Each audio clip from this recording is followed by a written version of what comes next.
If you go to our YouTube channel, you should be able to see the recording of this presentation. In case you want to see it again, in case if I'm going too fast, go to our YouTube channel, you should be able to see the recording of, right. Let's see, what is this?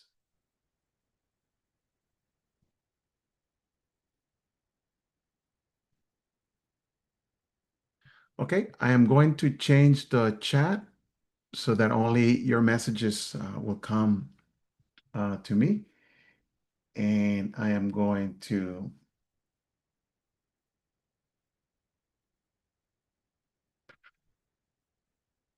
need to make one more change. One more change, guys. One more change. There you go. And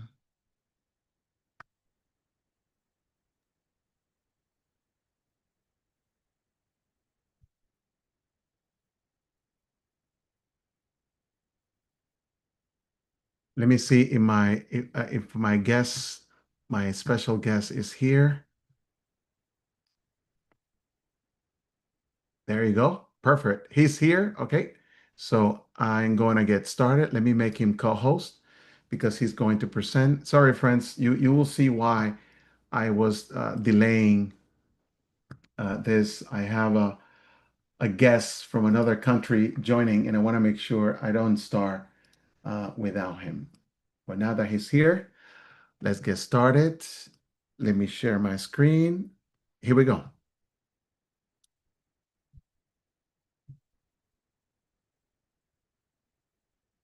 Boom. Welcome, friends, to another episode of my virtual Bible tour presents. My name is Talon Acosta, and I'm going to be sharing with you what I learned from my recent trip to Egypt. Yes, I was just another person like you. When I thought I was going to Egypt, I was so excited to visit a land full of landmarks that appears in the Bible.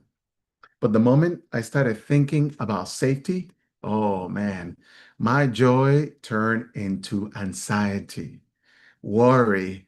And the more people I talked to about, the more concerned I became. And on top of all, I had a group of 25 people, in which 3 brothers and 23 sisters. Oh, I was so concerned. I said, oh my God, what am I going to do? What am I going to do? What am I going to do? The Israel-Hamas war was raging full flesh. And I was thinking, should we go with this? But one of the things I learned about Egypt is what I'm going to share with you today. So please stay tuned. The good news is with proper preparation and knowledge, Egypt can be an incredible and safe destination that will leave you with memories that will last a lifetime, just like the pyramid. So join us. We're going to bust many myths. We're going to share practical tips, and we're going to show you how you could experience the charm of Egypt while keeping your peace of mind. From the majestic pyramids to the bustling bazaars, your Egyptian adventure is closer than you think. So at this time, take my Zoom number, which happens to be my telephone number, and invite others, because this is part one of a series of tours that we're going to be showing. I am going to tell you that the best gift that you can give us is the gift of sharing. Tell others about our free Bible-based tour. Yesterday, I had a fascinating tour called the Dead Sea Scrolls at the Reagan Library. It's the first time that the Dead Sea Scrolls had been in the States for the past 10 years. So you could imagine the enthusiasm we have about that. I am going to be presenting that tour again next Saturday, and I'm going to be presenting this tour next Friday, as you see there on the screen. I also would like to invite you to a special tour on Monday, Legally Defending the Good News. It is a virtual tour based on true events where we're going to learn about a brother who became a lawyer and ended up defending the organization for many, many, many cases, including the case of Muhammad Ali and the right for someone to not be drafted in the military. You have to see the virtual tours where you're going to see Jehovah's hand in hand. So again, next Saturday,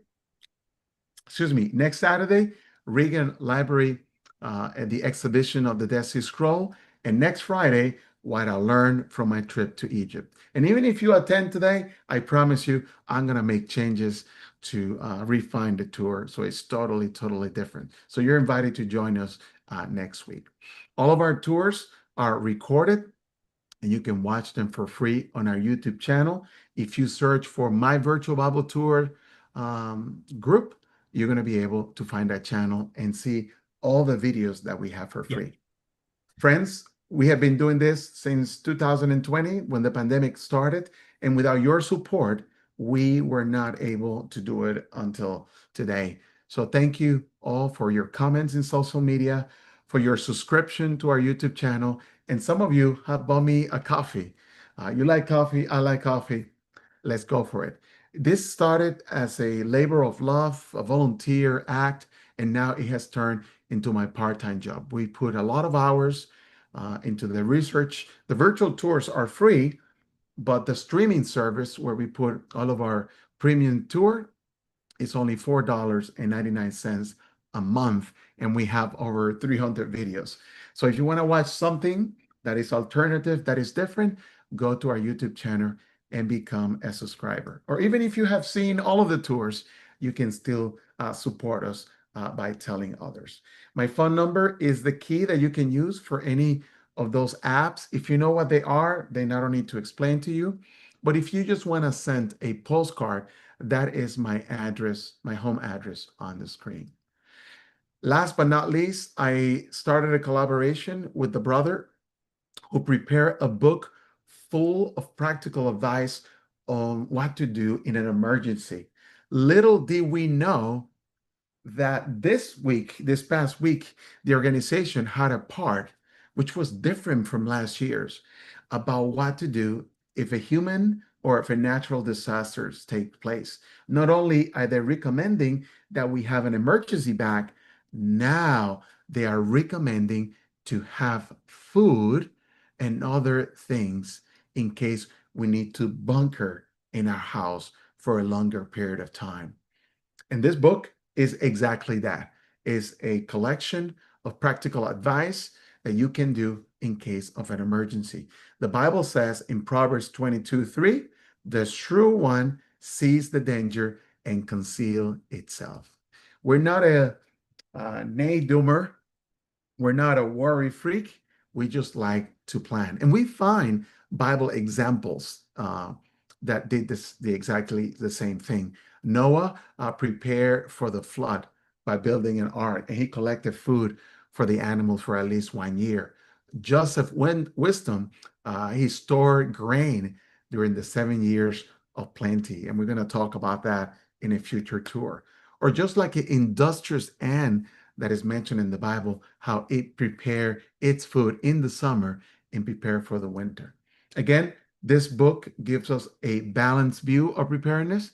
Yes, we have complete faith on Jehovah that he's going to take care of us, but we also can show that we can prepare for ourselves.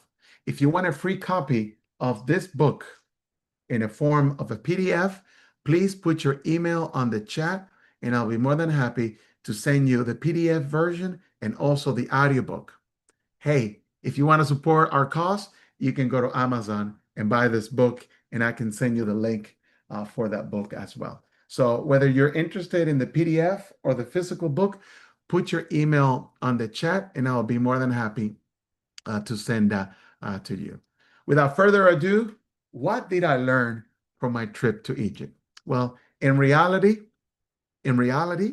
what I learned is I need to manage my media perception. Let's be honest. If you watch CNN all day, especially the breaking news alert about the Middle East, Egypt was not going to be on your bucket list. In fact, the negative coverage about Egypt would have made it a no-go zone. But Here's the thing. Media coverage tend to highlight rare negative events while ignoring the million of tourists that visit Egypt every day. So how would I manage that? How will I manage the 25 people that are going with me? The best thing to do was to prepare. Talk to the tour guide. Hey, what are the plans? Where are we going to eat? What is the name of the hotel that we're going to stay? And that helped calm our anxieties.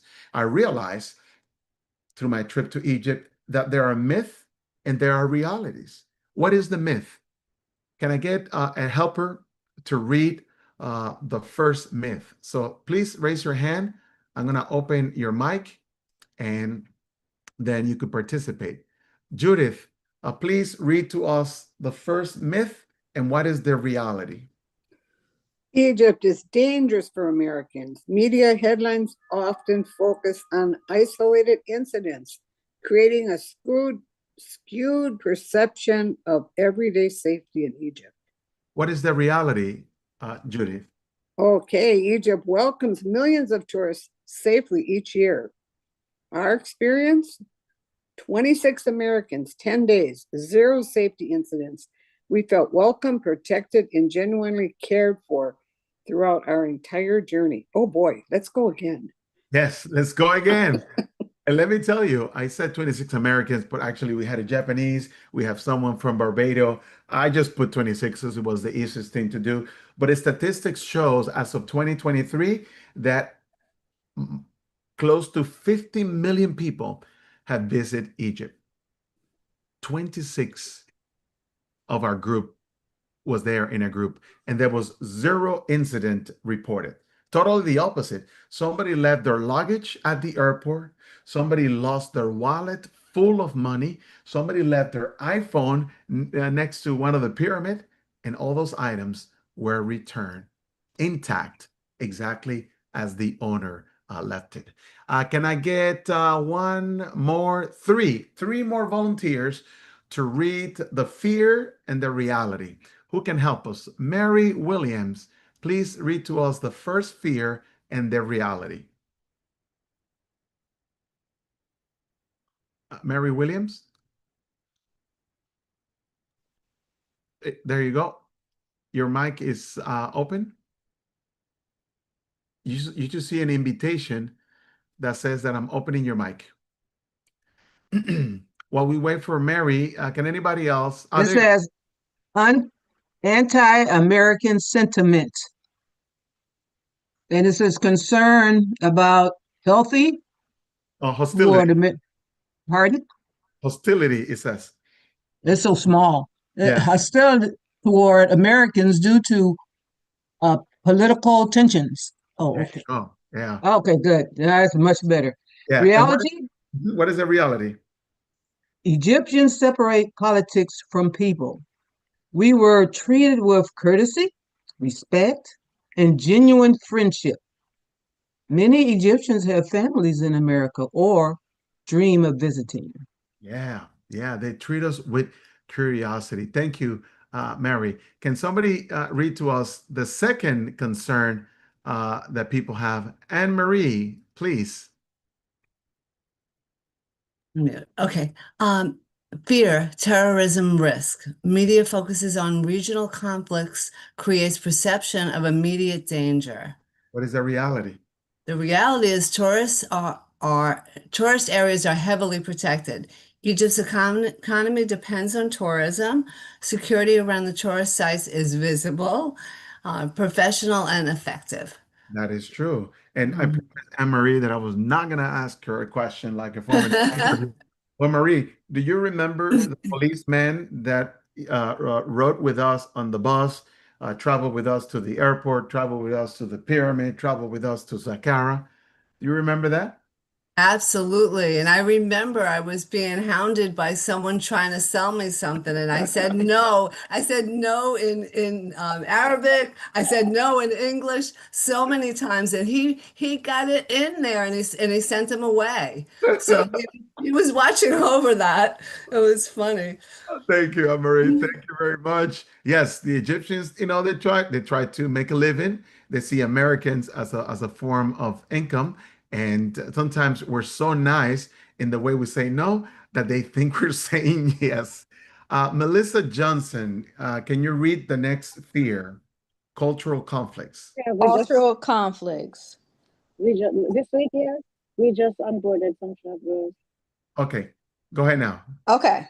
Worry about religious or cultural misunderstandings. Mhm. What is And the reality? the reality, can you roll the screen up a little bit? Because it's like cut off on our end. Oh, really? Oh, I'm sorry. It's okay. Egypt is experienced with diverse visitors. Egyptians are accustomed to tourists from all backgrounds. Respect is mutual when approached with open minds.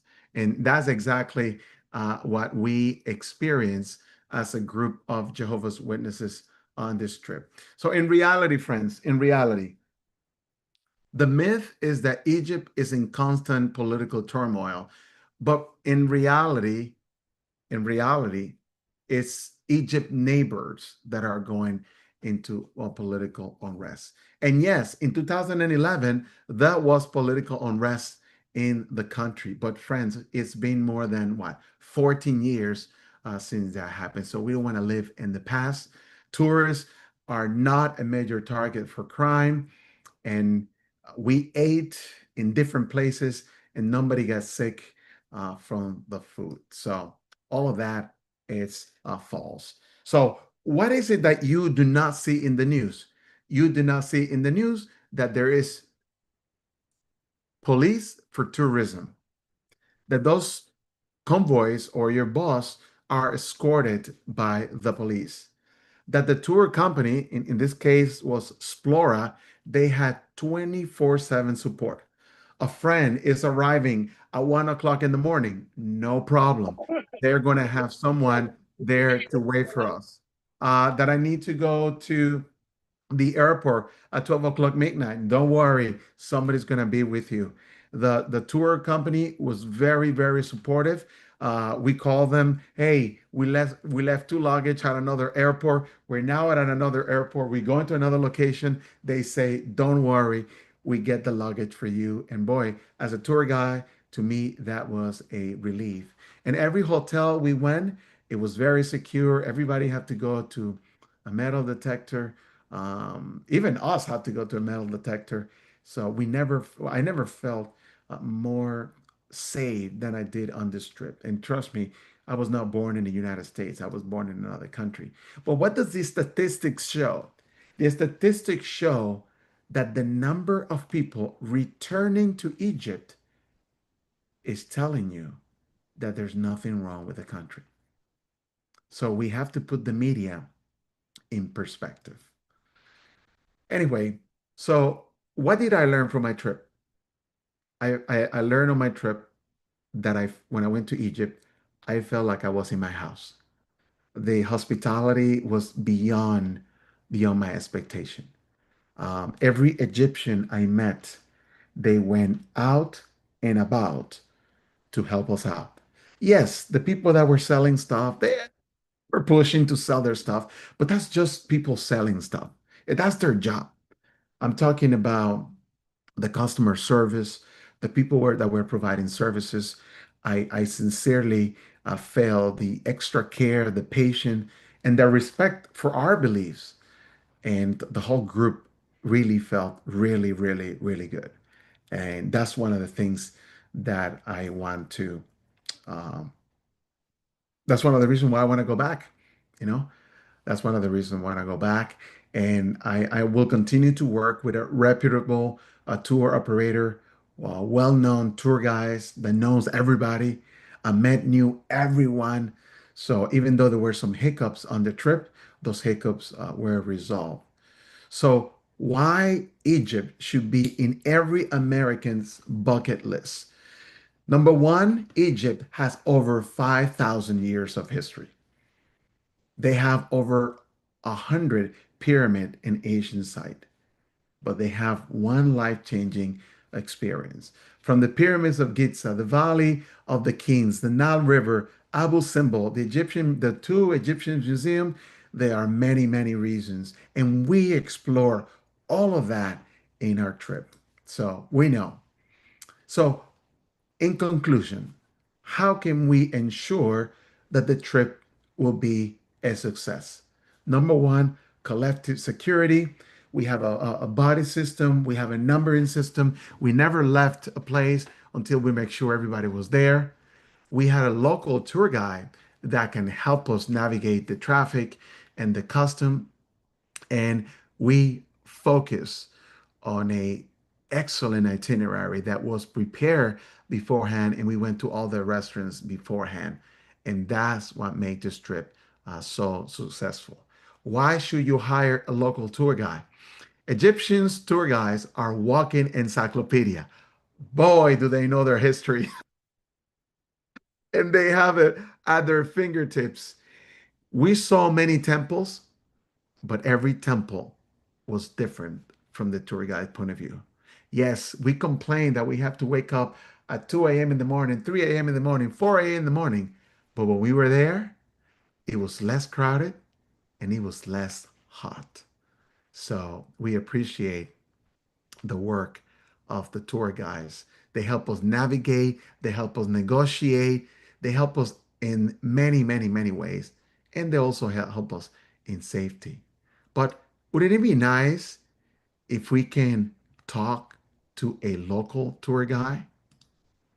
Well, I have the pleasure of meeting a brother, one of Jehovah's Witness, Fadi.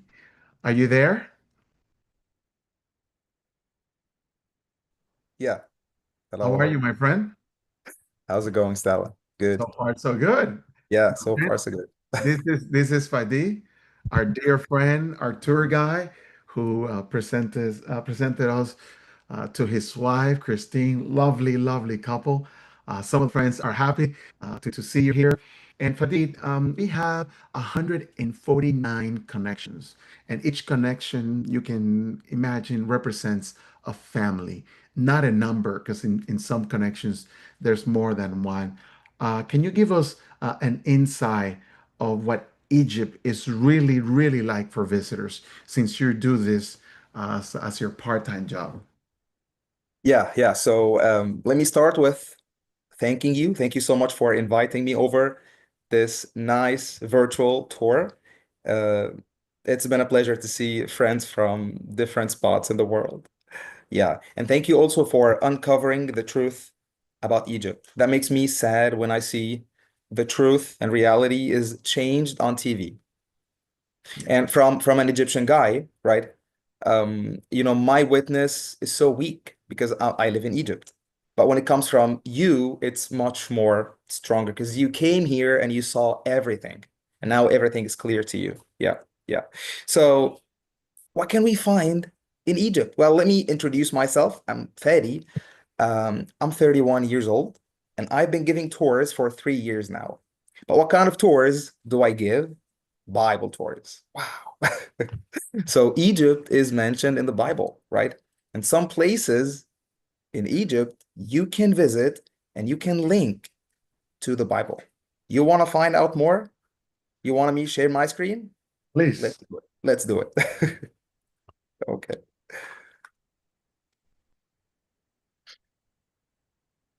So yeah, you can see the screen now, right? Yep. Perfect. So one of the most interesting places that you can visit in Egypt is Saqqara, right? That's the region or the name of the place where we can see the Step Pyramid, right? So I'm not going to mention everything now, but let's think of 5 points or 5 questions connected to Saqqara, right? Okay, let's start with the first point, the historic background about the whole area, right? Okay. So have you ever wondered about the beginning of the pyramids? Like, why did they think of making the pyramids? Why did they think of building the step pyramid? If you open a history book, any history book, right, you will find the date 2700 BCE. So the step pyramid was built 2700 BCE, right?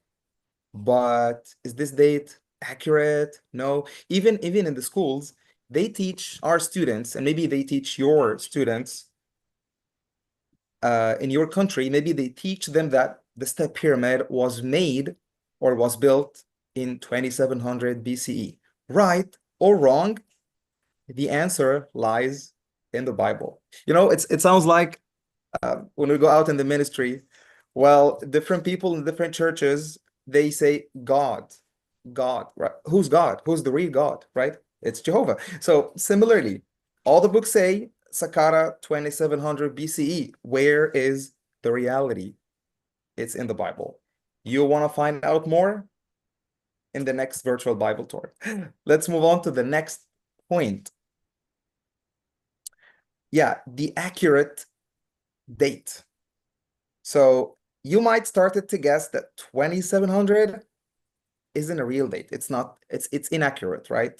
So how old do you think Saqqara is? You might think it's 1000 years old? No, more? 2000 years old? Would you believe that it's even older than the Great Pyramids of Giza?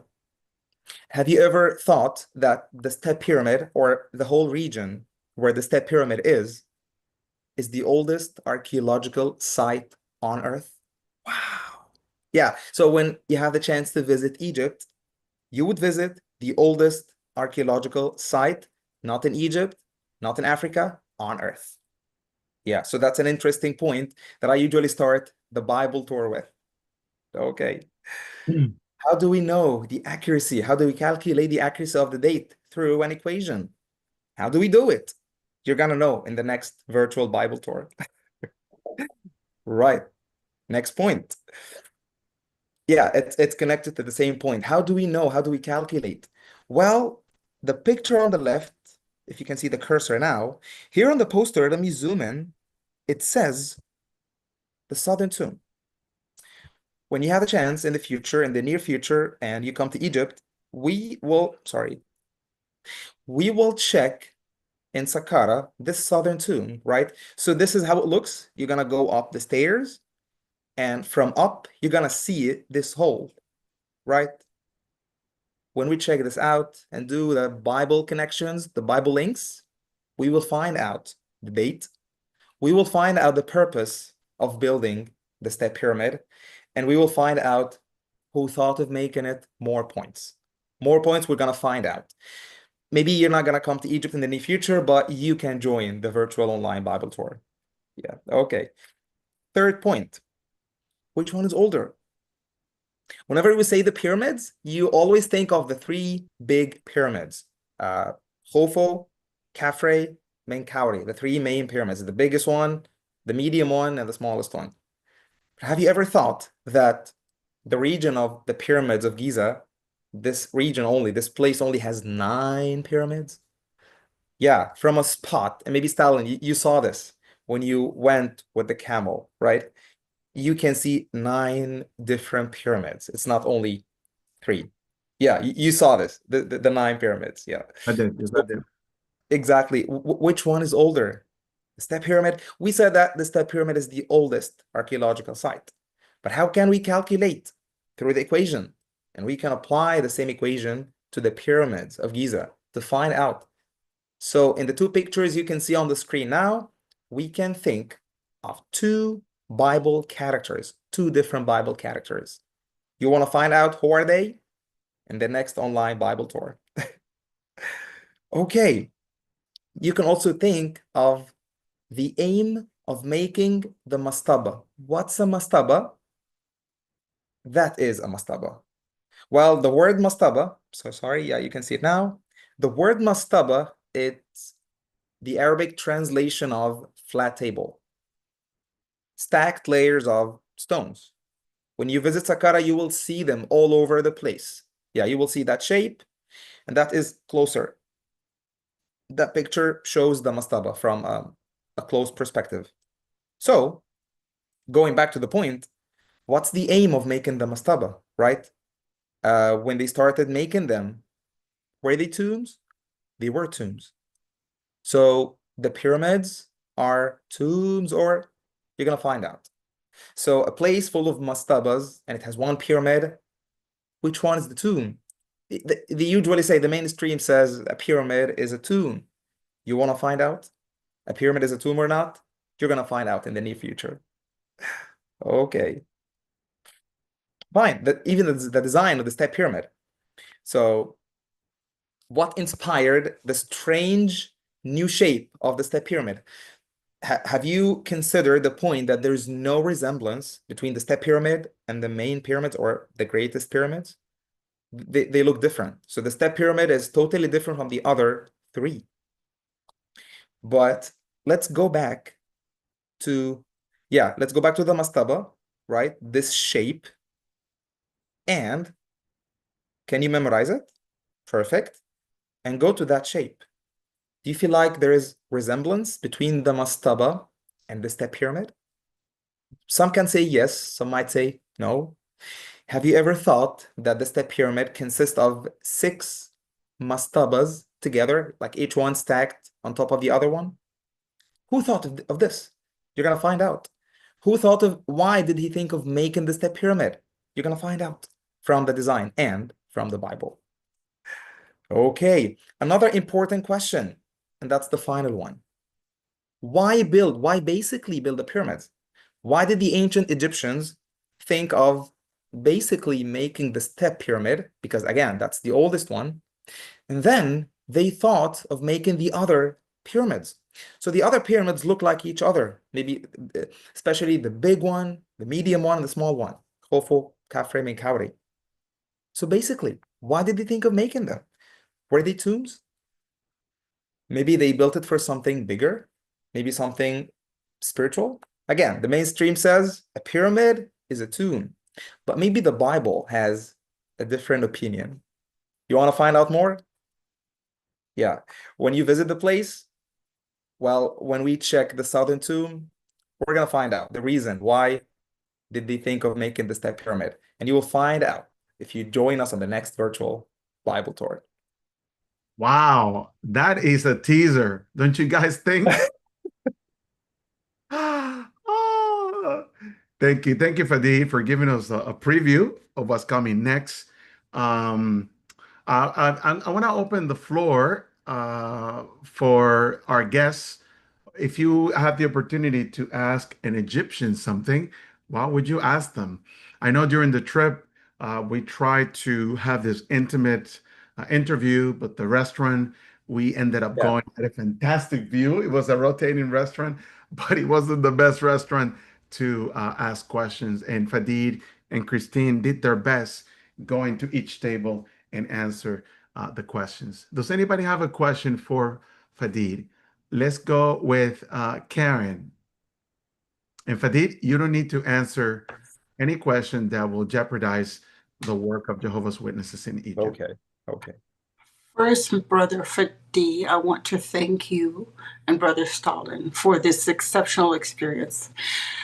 I wanted to ask you, how did you learn the truth in Egypt, or did you learn it somewhere else and come back to Egypt? I was born in the truth, actually. And the Egyptian culture that is full of traditions that protect us. So even, I'm not talking about Christian people or witnesses. Anyone who's raised in a religion, it is so hard to think of changing this religion. And that doesn't mean that all people who are affiliated to a different religion, they are bad. No, all my neighbors, they serve their God in their own way, but still they have their own traditions. So it's easy here in Egypt. It's easy to, to stick to the religion. It's far away from thinking of being still an atheist. Yeah, an atheist. It's far away. So we're protected by the culture. We're protected by the traditions. Thank you, Fadid. Thank you. I hope that answered that question. You were born in the truth and you lived all of your life in Egypt. Yeah. Let's ask Daniel. Hello.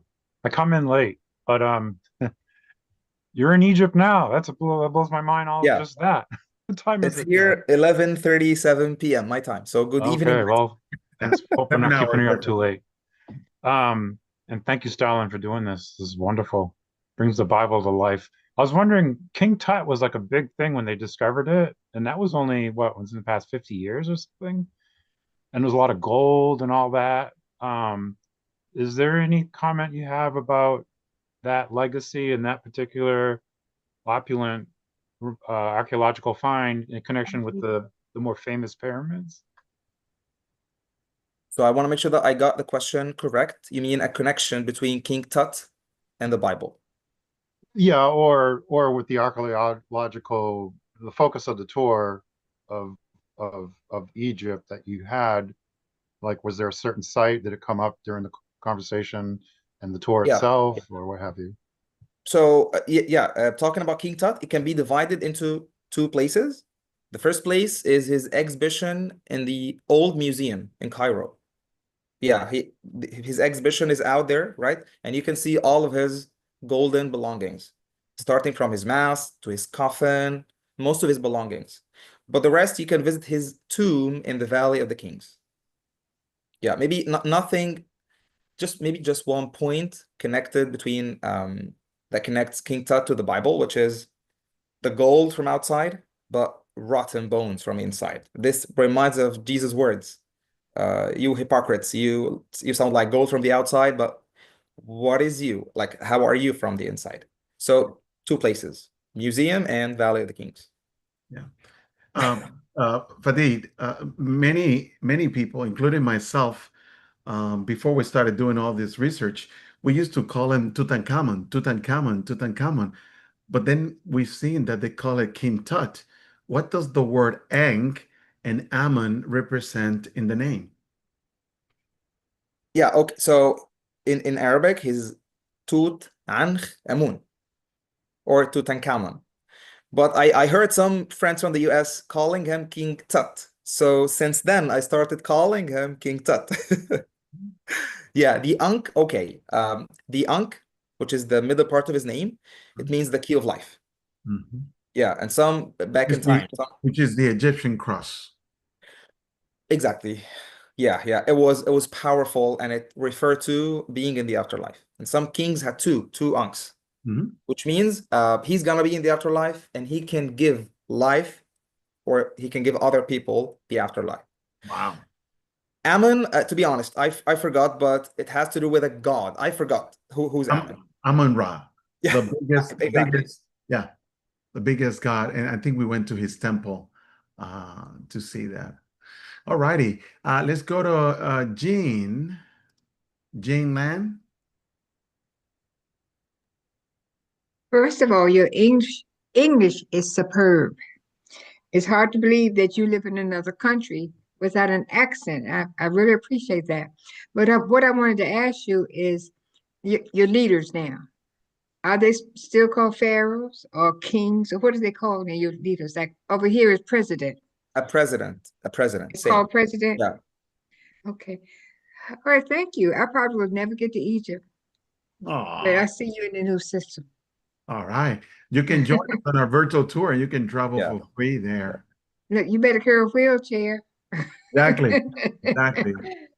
Thank Okay. you. Thank you, Jean. Dreaming. Jen Woodward, so good to see you again. I know. I just You didn't have enough for Um, today. if you only knew I'm obsessed with your YouTube channel.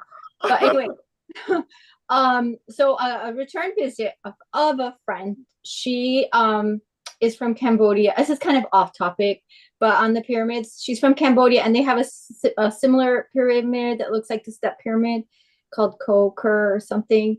And then she asked the question, why is it that so many of the pyramids from different countries look the same? And I'm just wondering, like, if you ever came across that question, does it go back to Babylon? Or I love this girl. I love this girl. You should have heard the question she had yesterday. I'm just a curious cat. It's a very good question, Fadi. Fadi, do you know why there are different pyramids around the world? They are not as old as Saqqara, but they are pyramids. Yeah. What's the Should I mention some points from the next Bible tour? Should I, Stalin? Should I? I don't know. I'll be patient. It's okay. If it's in the next, I'll be here. Well, All I can say is reduce, reuse, recycle. And please, we'll see you Oh, I on got the next tour. amazing. Denise, Okay, thank you. thank you, Well, Jen. that to be honest, this question, this point, well, if we're gonna divide the Bible tour into, for example, 2 parts or 3 parts, this question belongs to the first part. Mm. Because on which we base the idea of making the pyramids. Yeah.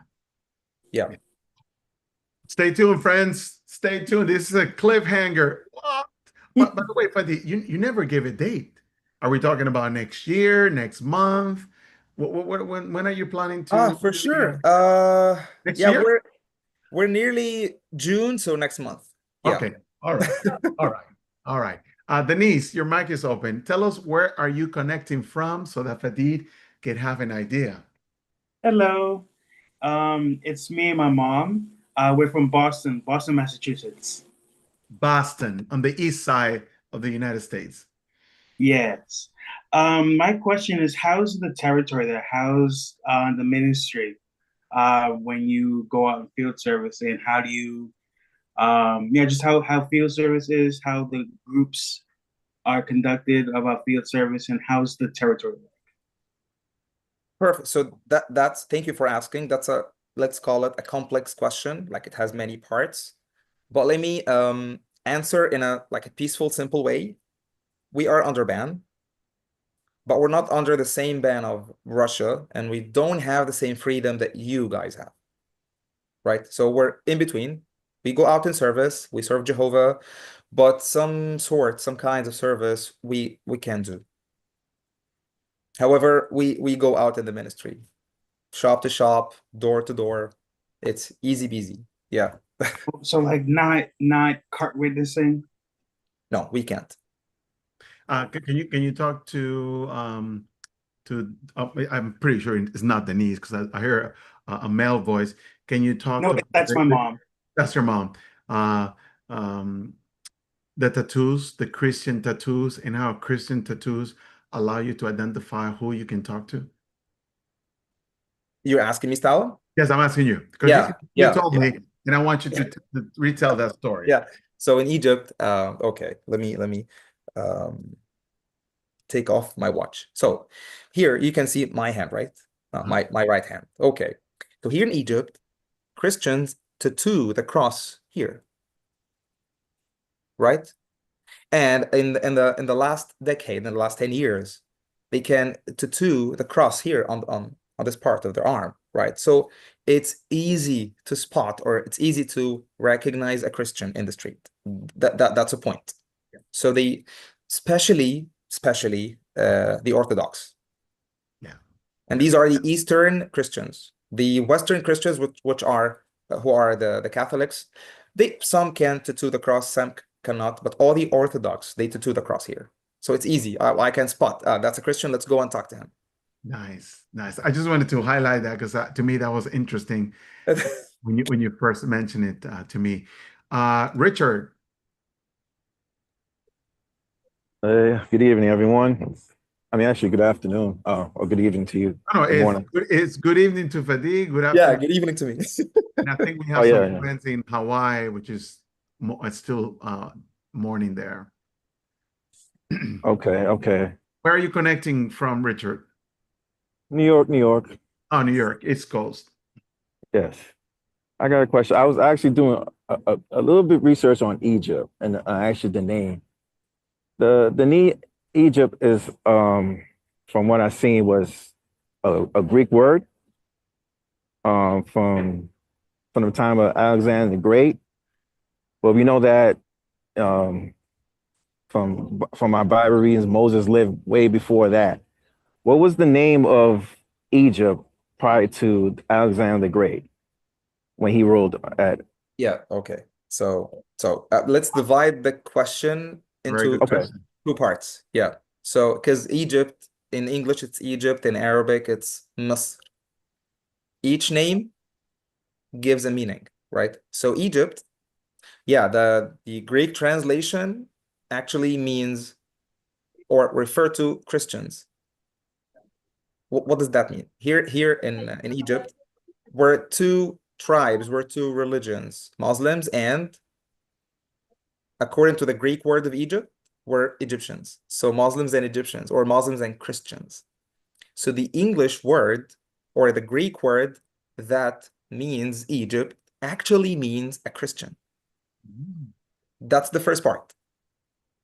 The second part, the name in Arabic. Well, the name in Arabic, that's mentioned in the Bible, and it's part of the online Bible tour. But the name of Egypt in Arabic, it comes from one of the Bible characters. Yeah. One of Noah's great Yeah, one of the grandsons of Noah. Mizraim. Yeah, Thank you, Mizraim. Richard. That was an excellent question. My goodness, these people, and they keep raising their hand. What time is it? 11:48. Camille, oh, this is one of our frequent travelers, virtual travels. How you doing, Camille? Hello, I am doing well, and I am very encouraged listening to everything. So I thank you so much. This is a part of the world that I have not gotten to go to personally yet, but I hope to one day. Thank you, Fadi, for staying up late to be with us. I am My pleasure. My pleasure.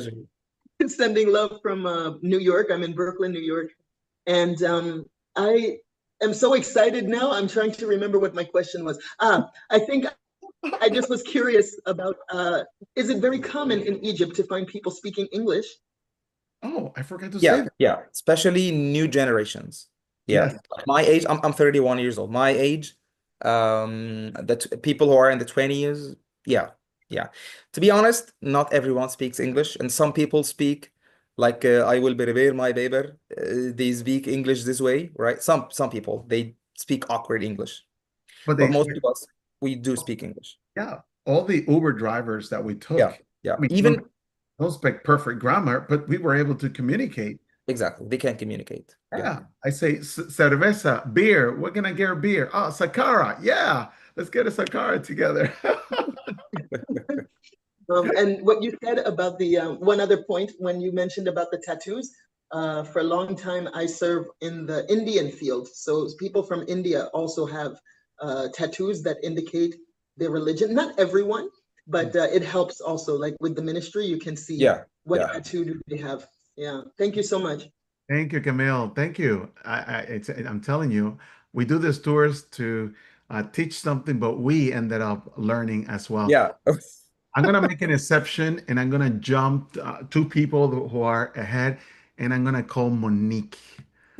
Monique is a freaking flyer, not only in person, but also one of our dear friends. Monique, where are you connecting from?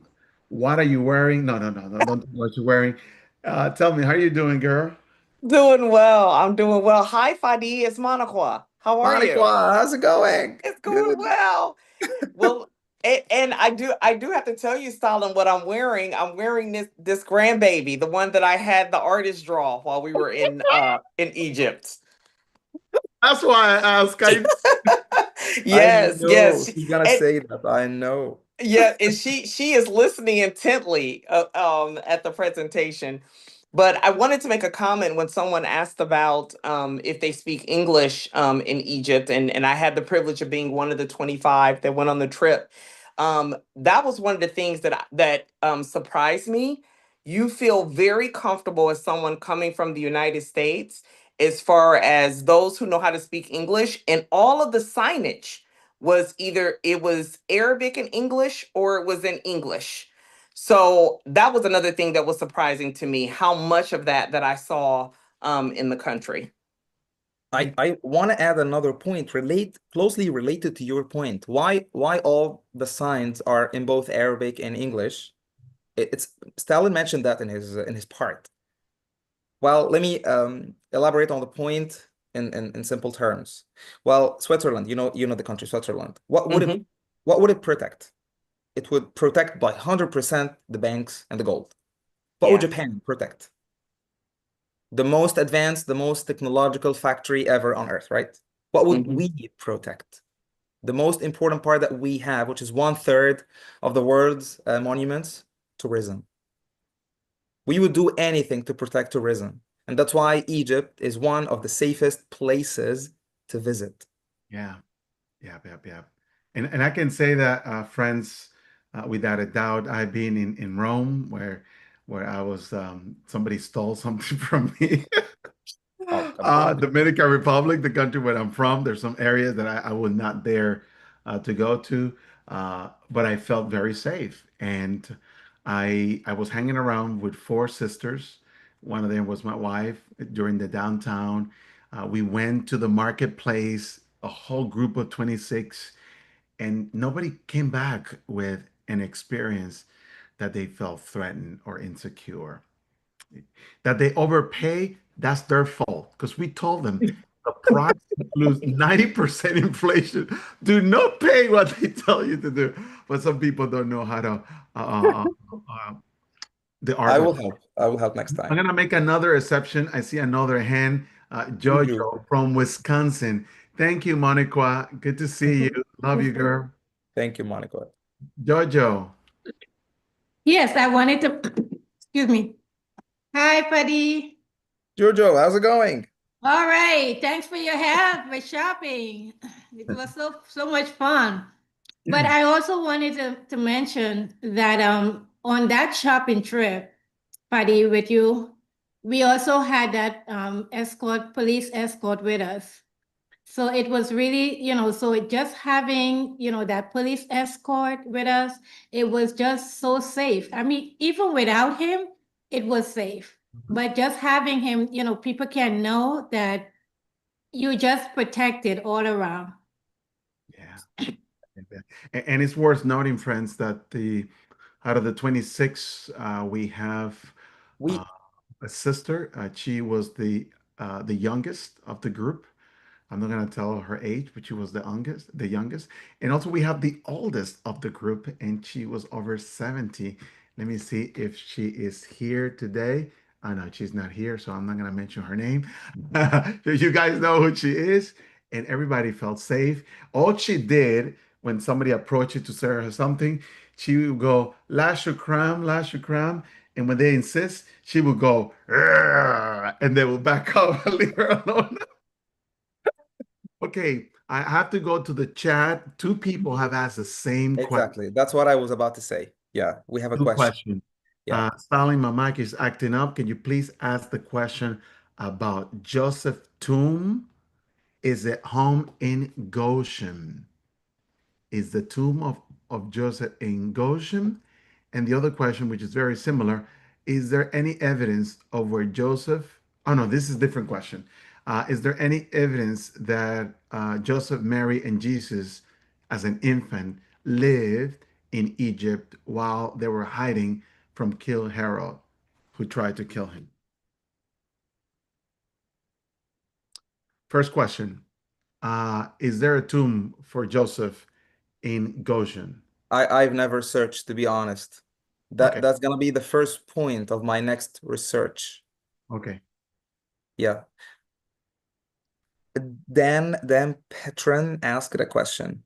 Yeah, the question is there any evidence of where Jesus, Mary, and Joseph lived in Egypt, where Jehovah says, out of Egypt, I call out my son? Is there any evidence in Egypt that they were there? I haven't researched that. No, I should. I should. Okay. And you already answered the one and Joseph. Okay. But we have another one, Stalin, Okay. from Dan Petron. I don't know if you can see this in the chat box or not. Yes, I just may have go over. Which one is it? Did this change of dangerous to tourist, how you can see that? I can say the question out loud. What is the question? Oh yeah, it's directed to me, actually. Sorry. Did this change of dangerous to tourist have to do with the change of ruler Mubarak? Yeah, that's a good question. You mean dangerous and risky to tourist friendly? Back in time in 2011, okay. What we had caused the change? Okay. yeah, in the Arab Spring. It was not only in Egypt, in a lot of places, we had a lot of revolutions. Since 2011 till the beginning of COVID, yeah, we went through hard times. But especially in 2011, tourism, it fell. It fell. Yeah. But now, like since let's say 2016, I guess, when the new president, Sisi, when he took over and he became our ruler, everything became safe. We know that Jesus is the best one, but I'm talking about, from our from our sinful perspective, it's safe, especially after withdrawing Mubarak. All right. Thank you. Yeah. Thank you.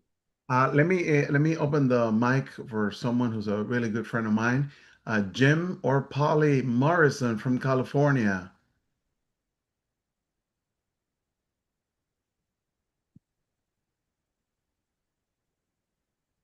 Jim, can you open your mic? Oh, there we go. Yes, I got it. Did you want my camera too? If you want to be seen. Well, there's not too many don't know who I am anyway. So, Fadi, nice to meet you. Thank you. Thank you. Nice to meet you too. I was out in the service, so I have to apologize. My wife and I, we didn't get to hear the program, but we will try and make it next time. Question I want to ask is, sometimes you go to certain countries and I remember we went to a particular country and the branch reminded us not to have any type of extra literature taken with us. Is that type of a restriction there in Egypt too? I didn't get that. Taking what Okay, to eat? let me translate. We inform our guests to not bring any literature in their luggage to Egypt. So what Jim is saying, does that continue to be the same? Are you, when people are traveling to Egypt, do you encourage them not to bring Watchtower Awake magazine into the country? We don't have to tell them this because we have the smartphones, we have the application. So why do we have to ban something that we basically don't need? That's Some people are old school. Some people like to study with the physical Watchtower. They like to read the physical Bible. Understood.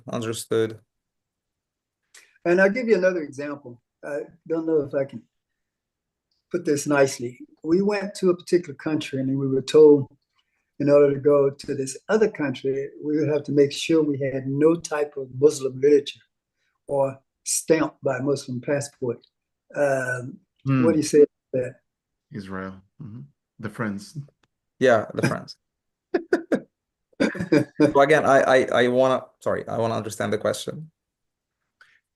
He's saying if the same happens to Egypt, does Egypt has a passport restriction if you visit the Friends?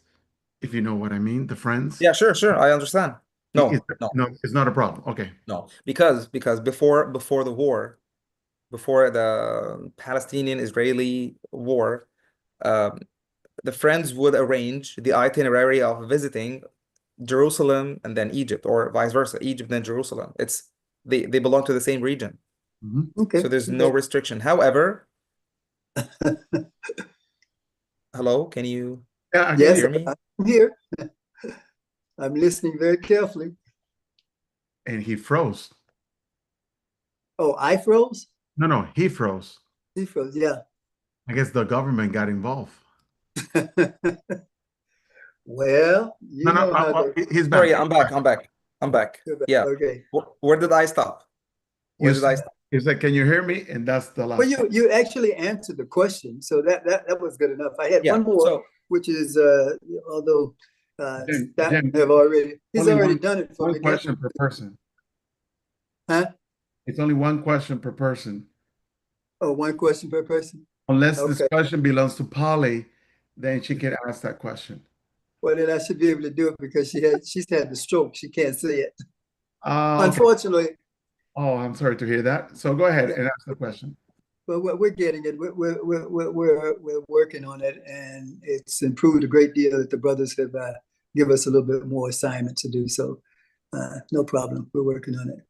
But that's good enough. I'm hoping to be able to get there soon. But I was trying to come from Spain in the crossover. All but right. we'll get to see you. We'll get to see you. Looking forward. Thank you, Jim. Thank you very much. Thank you and so last much. but not least, Carrie, who has been waiting patiently.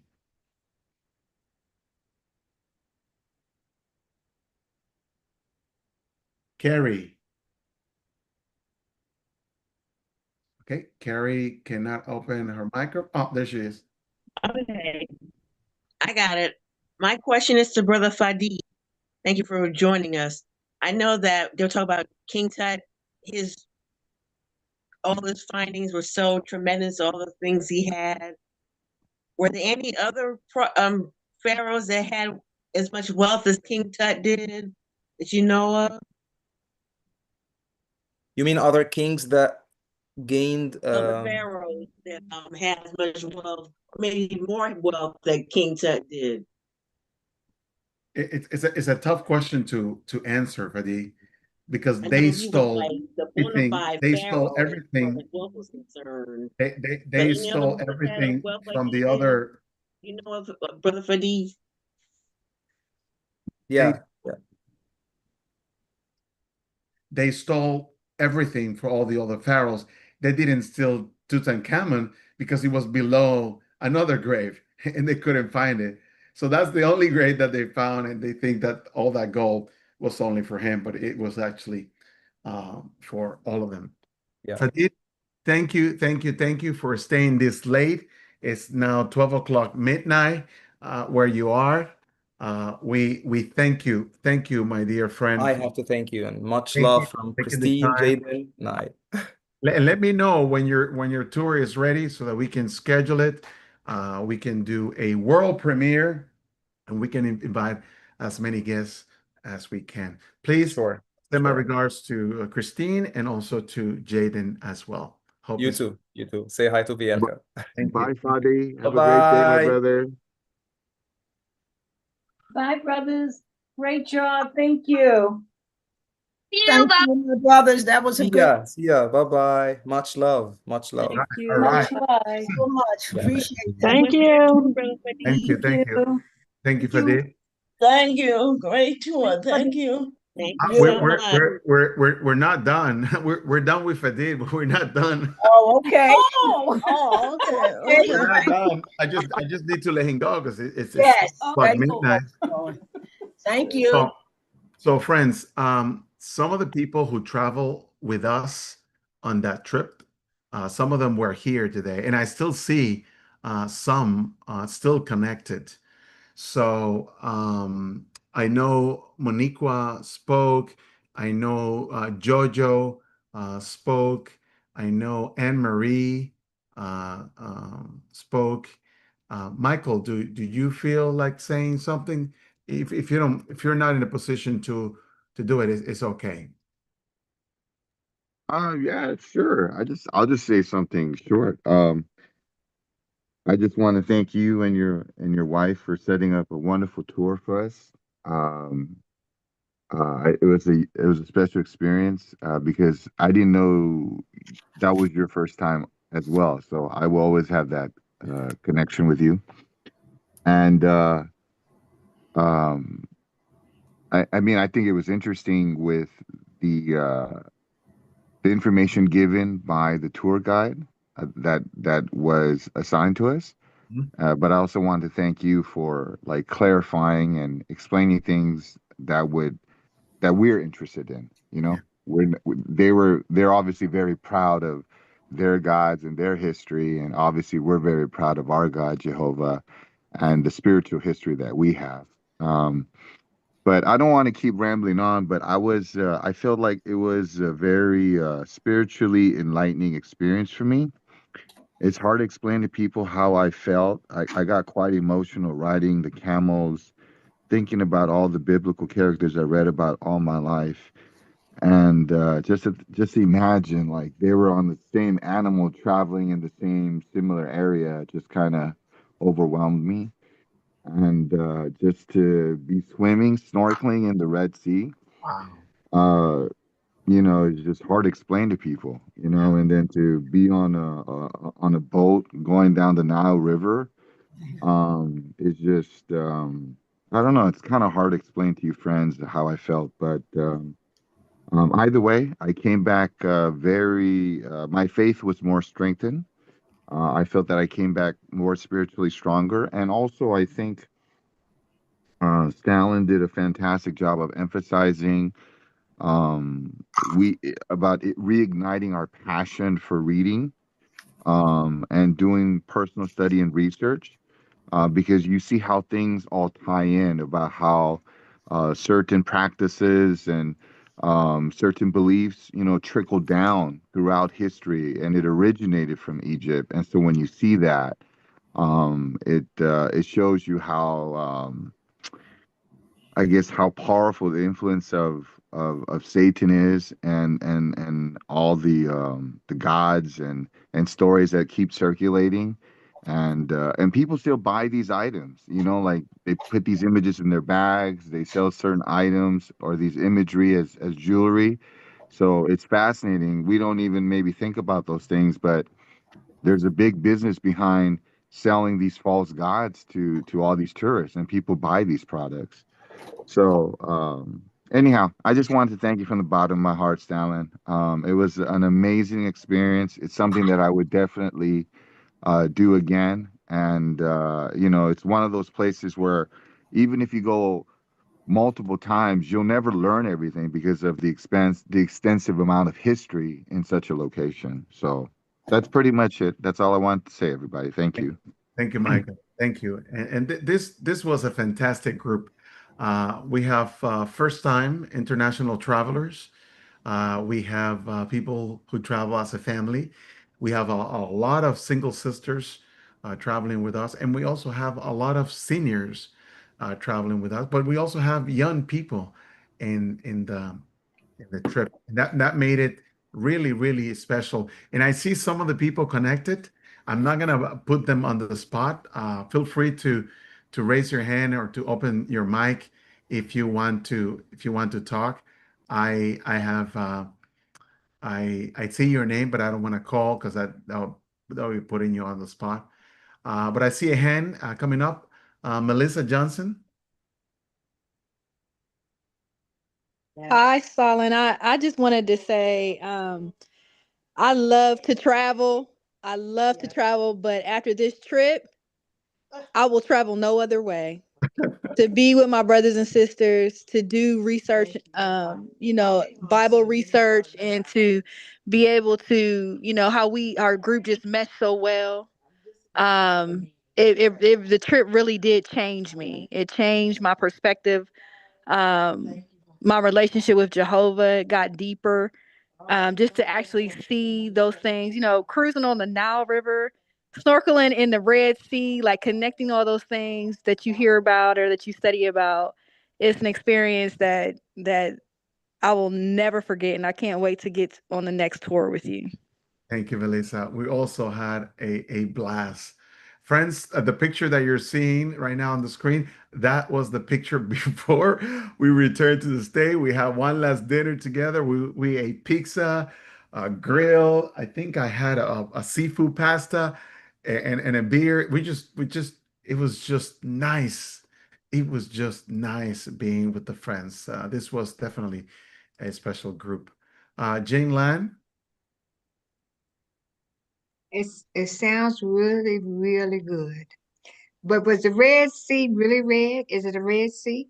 No, it's amazing that you asked because we went there and it was clean, clear turquoise water. I did some research and it says that they call it the Red Sea because at a certain part in the year, the alga or the algae turns red.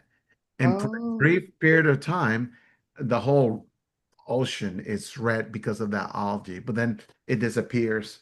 But it's again, I come from the Dominican Republic. We have Punta Cana, we have Puerto Plata, we have beautiful beaches, but the water at the Red Sea, it was just completely outstanding. I have never seen anything like that. And the biblical context of Jehovah's liberation in that ocean it's just amazing. Imagine getting a 2 hours massage. oh, Turkey's I can't, I can't. oh my Ooh, I'm so goodness. jealous. Yes. Stalin, I also wanted to say this about the Red Sea. If anyone wants a good description of it for me was it looks like the blue Kool-Aid. Hmm. That's exactly what it looks like. And it's so beautiful. There were 6 of us that we did an excursion where we went scuba diving. Oh my And goodness. I remember just taking some time while, they took us down like two at a time. And so we were able to spend some time like up on the top of the boat and just looking out over the Red Sea. And I purposely left my cell phone downstairs so that I could just think about this is the very sea that Jehovah parted for the Israelites. And that is just such a humbling thing for that. But the other thing is that the Egyptian Department of Tourism, they do a really good job about preserving their natural resources. So when we were scuba diving and we were going to some coral reefs, you were not allowed to touch the corals. So I remember at one point I was like pointing to something that was just absolutely beautiful. And my dive instructor, he moved my hand back because you can destroy a coral reef just by touching it. And so they're very cognizant of that. But it was amazing. I mean, we saw fish that they looked like they were made up. And I mean, like colors that you're going, I never knew a fish could have that many colors. Well, how long was the flight? Ooh. From the States? Yes. Yeah. For me, I left from New York. It was 10 hours, but it was straight. Some of the friends did a different route where they have different stops. But I have been to Dominican Republic. I have been there. Yeah, that's only 3 hours from the States. From the East Coast. Yes, yeah. But it sounds good. Thank you. Thank you. Sounds good. Let's talk to Anne-Marie now. So I just wanted to say it was a trip of a lifetime. I've been really many places all over the world, and this one, like Fadi said before, people said to me, "You're going to Egypt? Are you going to feel safe? Are you going to be okay?" I had a friend I hadn't heard from in a long time. He had heard that I was going to Egypt, and he called me and he said, "You sure you want to go now?" And I said, "I'm with my brothers and sisters.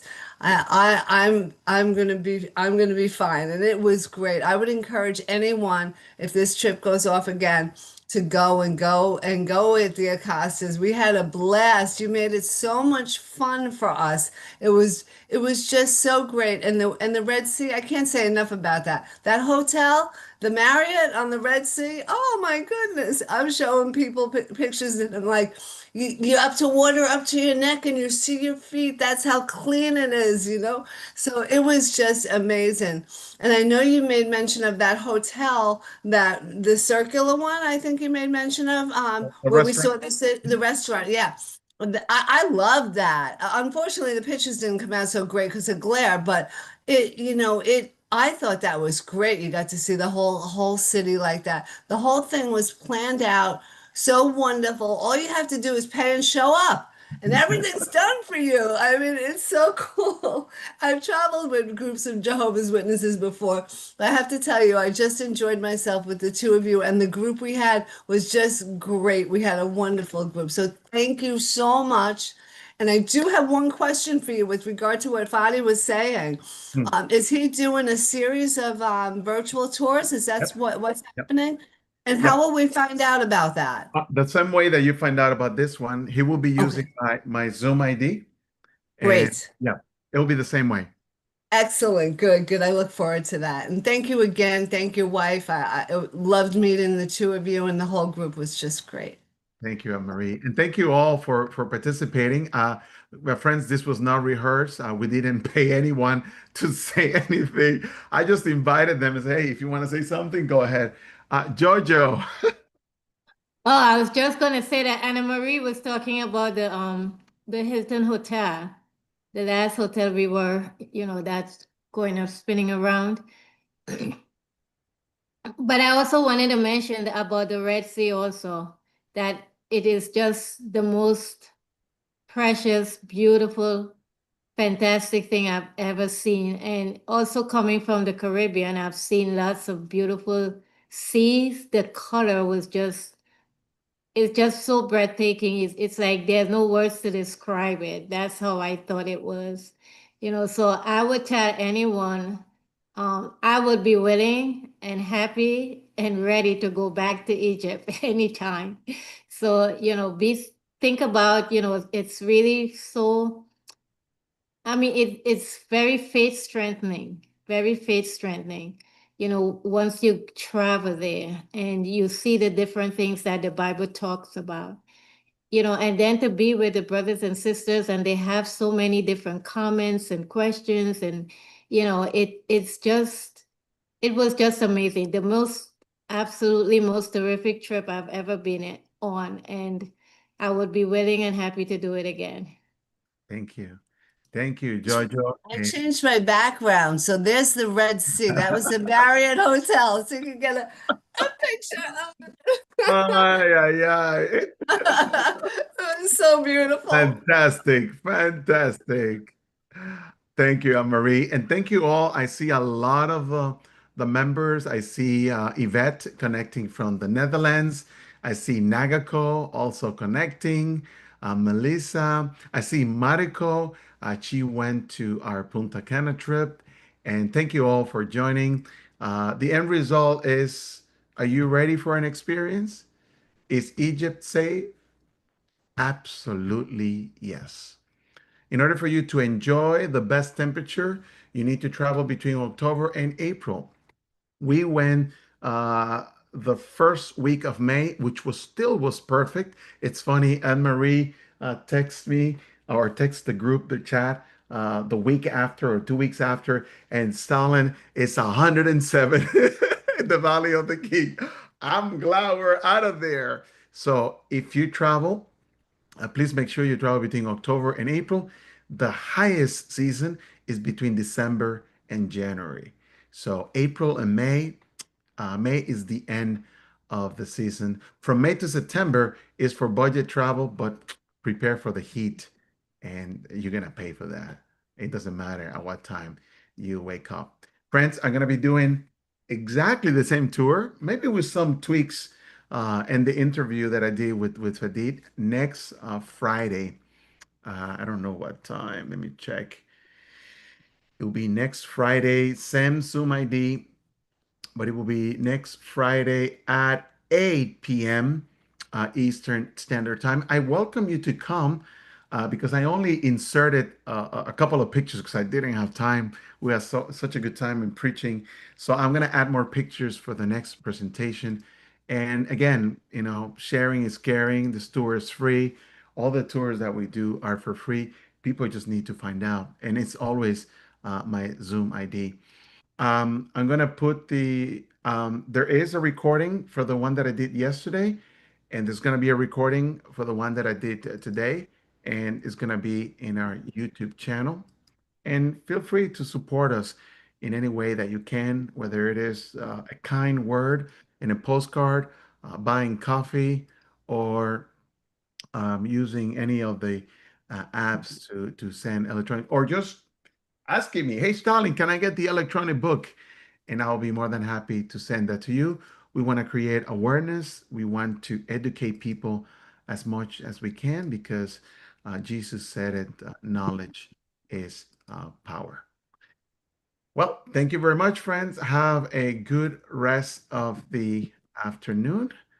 We love you very much, and we hope to see you on another episode of my Virtual Bible Tours Presents.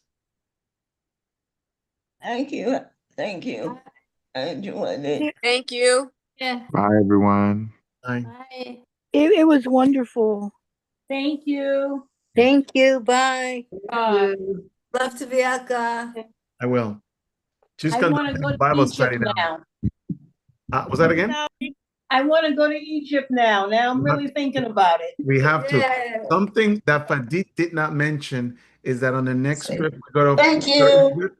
he's going to have a food tour where he's going to take us to Yes. different restaurants to try Yes. different food. Yes. I am so looking forward Absolutely. to that. Yes.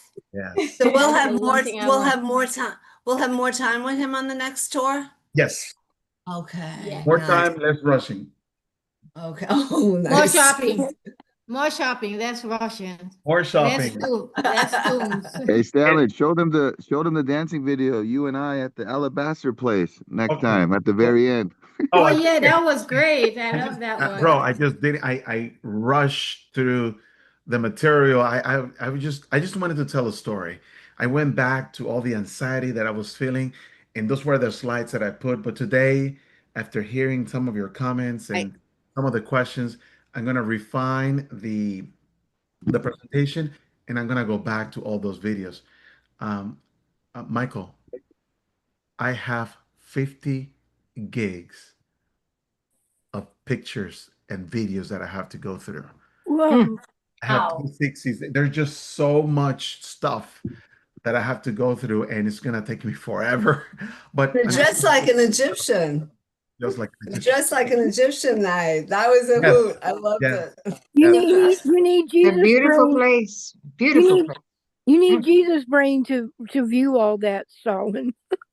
But what we're gonna do, I wanted to get this one out because I think this was the most important thing, the expectation. I want people to not be afraid. And I wanted to just do that one with Fadid. And now the series after this are going to be about everything we experienced there, the places that we went, the things that we did. So hopefully it'll be like 10 episodes because it took us 10 days and every day was an episode in our life. We had so much fun. So much fun. Heard from all the laughing that we did. The food was great. There was a place that we arrived and they were playing music and we were dancing with them. I just didn't know what to make out of that. You felt all of your senses when you were there. What music were you dancing to? I don't know what to call that. They were playing music with their Egyptian song, with music. Oh my God, it was so powerful, so rich. I need to find the video and maybe I'll play it next Friday. Oh, good. Okay. I have 2 videos to play. Dancing shoes. Oh, the When one you- where they were beating those little symbols as we came off the bus. And Yes. that's the car with at that little village. Oh my goodness, that was so much fun. Yeah. But, When did you guys go, if I may ask? it was May 1st to May 11th. Oh, just now. Yeah, we just got Okay, back. thank you. So you guys are giving this like fresh after coming back. That's beautiful to hear. Fresh out the boat, yes. Off the plane. One of our dear friends said, my unbelieving husband listened to your tour yesterday with me about the Dead Sea Scroll and afterwards told me that he would be interested in going to the Reagan Library. Oh, Yeah, nice. Wow. Good library. I'm telling you. Nice. I'm gonna go to that tour. That's next week, right? Not next week, yeah. Next Saturday. Cool. All right, friends. Have a good rest of the afternoon and I'll see you guys around. Okay, Stalin, okay. I have a question. Bye. Say hi to